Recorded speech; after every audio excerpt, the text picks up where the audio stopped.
Hey kids, Michael Weldon here. Now I know time's a little bit tough at the moment. We're not spending as much time with our friends.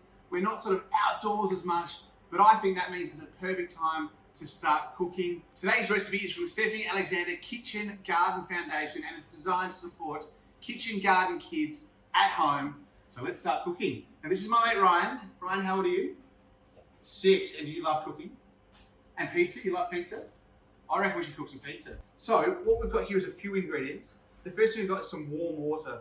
We want it to be nice and warm, so it helps our yeast puff up and bloom.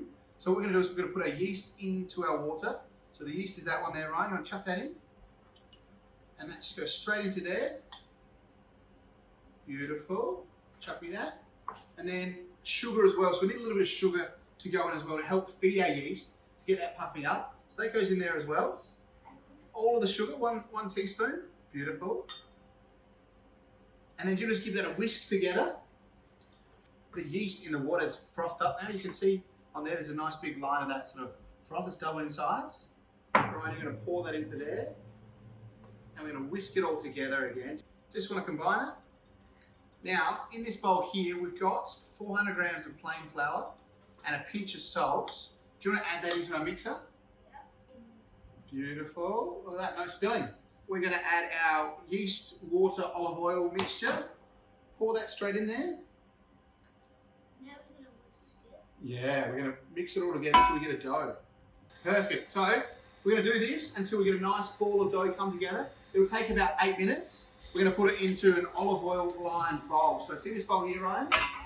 We've got that, and we've got some olive oil and a pastry brush. Just want to paint all the sides with olive oil. And that's going to stop our dough from sticking when it rises. You see it's coming together. It's pretty doughy now around the hook. That's what we're looking for.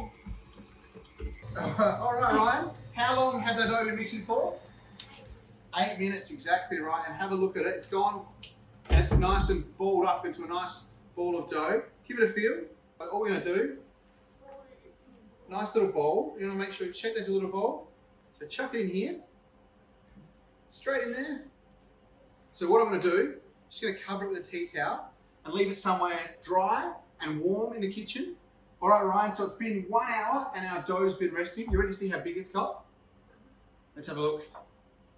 How good's that? So I'm going to take it out of the bowl onto our bench. I'm going to get you to knead it. So you can put it on the bench and push it around. You can be a bit strong with it because you want to work all the gluten in that bread so it's nice and firm. All right, so all you want to do now, just roll into that nice ball. Perfect. And let's go back into our bowl. And then let's just cover that over. Doubled up again in size. Now we're going to be really careful with it here. Don't push it too much. Very light. So we're going to slide this out because that'll make 2 pizzas.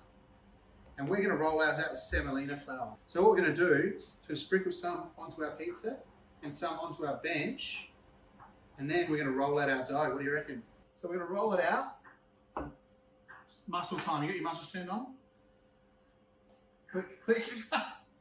And all you want to do is just roll it out to get a nice circle. And you want it nice and thin.